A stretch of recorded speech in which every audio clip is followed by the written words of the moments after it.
अस्सलाम वालेकुम। मुख्तलिफ चिकन ब्रीड्स की पैदावारी सलाहियत पे मनफी असरात मरतब करने में चिकन फार्मर का खुद अपना भी किरदार होता है। मुर्गियों की किसी भी नस्ल में माँ बाप की जानब से मुंतकिल होने वाली खसूसियात को उजागर करना और इस जीनियाती सलाहियत को बरकरार रखना जिस भी पोल्ट्री फार्मर को आता है वो कामयाबी से अपने चिकन्स की सेहत को ना सिर्फ बरकरार रखने में कामयाब रहता है बल्कि बेहतरीन पैदावार भी हासिल होती है। वीडियो में चिकन्स के जेनेटिक पोटेंशियल यानी कि जीनियाती सलाहियत को मुस्तहकम रखने पे बात होगी। हवा के बहाव की कमी बेशी किसी भी फलाक की कारकर्दगी पे अपने असरात मरतब करती है। वेंटिलेशन यानी कि हवा के गुजरने बहुत से अहम काम करने होते हैं। इजाफी हरारत को बाहर निकालना यानी कि मुर्गियों के अमले तनफ़स में सांस के अखराज में कार्बन डाइऑक्साइड और दूसरी मुज़र गैसों को मुर्गी खाना से फ़ौरन बाहर निकालना ज़रूरी होता है ताकि सांस अंदर लेने के दौरान मुर्गियों को ताज़ा हवा मैसर हो, ना कि वही हवा या उस हवा का कुछ हिस्सा फिर से जिस्म के अंदर ले जाना मजबूरी बन जाए जिसे अभी अभी जिस्म से बाहर निकाला है। मॉइस्चर यानी इजाफी नमी को बाहर निकालना, क्योंकि एक तो इजाफी नमी सांस के मसाइल, आंखों की खराबी और जिस्म में खून के बहाव की कमी का बायस बनती है, और दूसरा न सिर्फ मुज़र जरसूमों के फलने फूलने का ज़रिया है बल्कि बिस्तर की खराबी का मूजब बनकर मुर्गियों की सेहत की खराबी का बायस बनती है। डस्ट को इसने बाहर निकालना होता है। अगर बहुत ज़्यादा डस्ट अंदर की जानब ही कैप्चर हो जाए तो इससे हमारे चिकन्स का ना सिर्फ अमले तनफ़स ख़राब होता है बल्कि उनकी जिस्मानी सेहत को दूसरे बहुत से मसाइल लाहक होना शुरू हो जाते हैं। बदबू यानी स्मेल वगैरह को बाहर निकालना ये भी अच्छी वेंटिलेशन का ही नतीजा होता है। हवा के ज़रिए ऐसी बहुत सी डिजीज़ हैं, बहुत सी बीमारियां हैं जो फैलती हैं, लेकिन कौन सी हवा जो गंदी हो, जिसे बाहर निकलने का कहीं पे कोई मौका ना मिले, या प्रॉपर तरीके से हमने अतराफ़ में जो भी मटीरियल लगाया हुआ है उसकी अच्छी मैनेजमेंट ना की हो, तो इन बीमारियों की रोकथाम के लिए आपको वेंटिलेशन पे ख़ास फोकस रखना है। ज़्यादा से ज़्यादा ऑक्सीजन की दस्तयाबी हमारे चिकन्स के जिस्म के अंदर मौजूद तमाम सिस्टम्स, तमाम ऑर्गन्स यानी अज़ा के बेहतरीन तरीके से काम करने के लिए इंतहाई ज़रूरी होती है,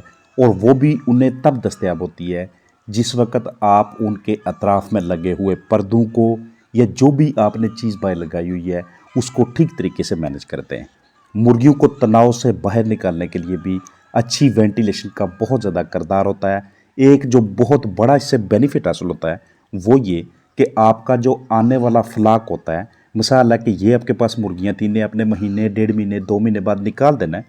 अगर इसी फ्लाक में, इसी हाउस के अंदर वेंटिलेशन बेहतरीन हुई तो आने वाले फ्लाक के लिए बीमारियाँ वहाँ पे ना होने के बराबर होंगी या इंतहाई कम होंगी। अब आपके साथ शेयर करता चलूँ कि ये जो डिटेल्स मैंने आपको बताई हैं इनका चिकन्स के जेनेटिक पोटेंशियल के साथ क्या लिंक है। सबसे पहले समझाता चलूँ कि हम जेनेटिक पोटेंशियल हकीकी मैनू में कहते किसे हैं, यानी कि जीनियाती सलाहियत। आप अपने पास कोई रूस्टर रखते हैं और आपके पास फीमेल्स हैं, आप उनकी आपस में क्रॉसिंग करवा के अगली नस्ल इसलिए लेना चाहते हैं कि आप उनसे से ज़्यादा मिकदार में अंडे लेंगे, या फिर आप इस तरह की नस्ल प्रोड्यूस करते हैं कि जिससे आप ज़्यादा से ज़्यादा मिकदार में गोश्त लेंगे। तो उसके लिए आप ऐसे वालदैन मुंतखब करते हैं, मेल फीमेल, कि जिनकी अंडे देने की सलाहियत दूसरी ब्रीड्स की निस्बत कदरे बेहतर हो। तो बेहतरीन किस्म की खसूसियात हमारी ये कोशिश होगी कि मोरोसियत के ज़रिए, हेरिडिटी के ज़रिए आगे चिक्स में जाएं। उन चिक्स को जब हम रेज़ करें, उनकी परवरिश करें, तो अपनी जवानी में जब वो प्रोडक्शन पे आए, हमारे पास एक तो एग प्रोडक्शन बहुत बेहतर हासिल हो, या फिर अगर हमने उन्हें गोश्त के मकासद के लिए रखा हुआ तो हमारे चिकन्स ठीक ठाक वेट गेन करें, यानी उनका वज़न अच्छा आए। अब आपने अच्छे तरीके से उनकी ब्रीडिंग करवा ली, बेहतरीन तरीके से कामयाबी के साथ आपने चिक्स ले लिए। आगे चल के अगर अब आप चाहते हैं कि इस जीनियाती सलाहियत को मुस्तहकम रखा जाए, बेहतरीन तरीके से उजागर किया जाए, तो उसके लिए वेंटिलेशन का बहुत इम्पॉर्टेंट किरदार होता है। इसके अलावा दूसरे अनासर भी हैं। ऑब्वियसली फीड के बगैर, ग़िज़ा के बगैर और पानी के बगैर किसी भी कंडीशन में हम अपने चिकन्स के जीनियाती सलाहियत को इम्प्रूव या उसे मेंटेन नहीं कर सकते। अगर आपने वो बेसिक्स पूरे कर लिए तो अब आपने बहुत ज़्यादा फोकस करना है वेंटिलेशन के ऊपर, क्योंकि वेंटिलेशन ज़रा सी भी पूर होती है तो जितना भी अच्छा जेनेटिक पोटेंशियल वाला जनियाती सलाहियत वाला आपने फ्लाक डाला हुआ है वो आपको परफॉर्मेंस नहीं देगा। चाहे आप छोटे पैमाने पे पोल्ट्री फार्मिंग कर रहे हैं या फिर आपने इस तरह से थोड़े बड़े हाउसेज रखे हुए हैं, अगर आप चाहते हैं कि हमारे चिकन्स बेहतरीन किस्म की पैदावारी सलाहियत के हामिल हों, जिस मकासद के लिए या जिस ब्रीडिंग सिलेक्शन के ज़रिए हमने उन्हें इस स्टेज तक पहुंचाया है, तो उसके लिए आपको उनकी वेंटिलेशन के ऊपर इस तरह से फोकस करना है कि जैसे ही आप ये फील करें कि बाहर की जानब वेदर आपके लिए कंफर्टेबल होना शुरू हो गया है, वही वेदर वही हवा का बहाव हमारे चिकन्स को भी मिलना चाहिए। किसी भी कंडीशन में हमारे पास अगर टाइम की किल्लत हो या हम ऐसा करना मुनासिब न समझें तो हम अंडों की उस पैदावार से, उस शरह से महरूम रहेंगे जिसका हमारे चिकन्स के अंदर पोटेंशियल मौजूद है।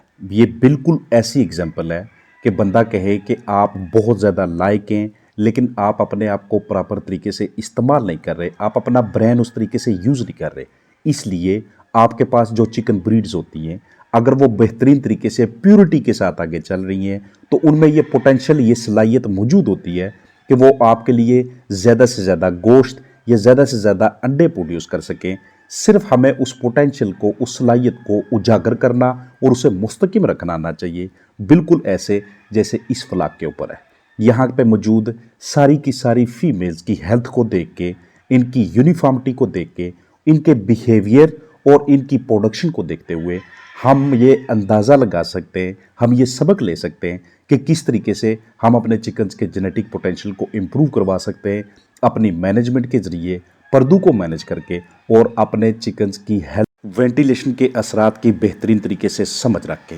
आजकल या साल पहले या आने वाले सीज़न में अगर कोई ब्रीड फ्लाक होती है तो उसकी सबसे पहली वजह ये होगी कि हमने उसके जेनेटिक पोटेंशियल को बहुत ज़्यादा लो कर दिया है। चाहे हमने क्रॉसिंग में कोई किसी किस्म की गड़बड़ करवाई है, चाहे हमने उसमें कोई दूसरी ब्रीड शामिल की है, तो आगे चल के ना तो उसकी वो वाली परफॉर्मेंस होनी है, ना उसने बीमारियों से बचना है और ना आपको उसमें से उस तरह की अंडों की शरह हासिल होने वाली। मार्केट में गोश्त की या अंडों की कीमत का कम होना ये फार्मर के नसीब की बात है, लेकिन मुर्गी का अंडे कम देना ये उस मुर्गी को अपने माँ बाप की जानब से मिली हुई सलाहियत में कमी करने के बायस होता है। और कमी कब होती है कि जिस वक़्त हम लालच का शिकार होते हैं। लिहाजा आपके पास जो भी ब्रीड दस्तयाब है, किसी भी कंडीशन में ना तो आपका वेंटिलेशन के ऊपर को कम्प्रोमाइज़ होना चाहिए, ना ही आपने उसमें कोई दूसरी नस्ल इंट्रोड्यूस करवानी है और ना ही आपने उसको ग़िज़ाइयत के उस आला मयार से महरूम रखना है कि जो उसके इस जेनेटिक पोटेंशियल को बेहतरीन तरीके से उजागर करने में मुआवन साबित होता है। याद रखिएगा कि जो फ्लाक जितनी ज़्यादा देर अपने अंदर ज़्यादा मॉइस्चर लेके रखता है, अपने उस एनवायरनमेंट में उतनी ज़्यादा नमी लेके रखता है, उतना यही फ्लाक आने वाले चिक्स के लिए, आने वाले दीगर फ्लाक के लिए बीमारियों का घर बनता जाता है। हम उसकी बेहतरीन तरीके से डिसइंफेक्शन करने में और उसमें से मॉइस्चर को कम करने में काफ़ी ज़्यादा दिक्कत का सामना करते हैं और आने वाले फ्लाक से इकोलाई, कॉक्सीडियोसिस और दीगर पैथोजेंस जरसूम में ख़त्म होने का नाम नहीं लेते। प्रॉपर तरीके से वेंटिलेशन को मेंटेन करने के लिए आप कौन से टूल्स, कौन सी अशिया का इस्तेमाल करते हैं, इस पे अलग से वीडियोस बनाई हुई हैं। वो चीज़ें इधर शेयर करना शुरू हो गया तो काफ़ी लेंथी वीडियो हो जाने वाली है। वेंटिलेशन डॉक्टर अरशद लिख के सर्च कीजिएगा, नज़र आ जाएगा। अस्सलाम वालेकुम।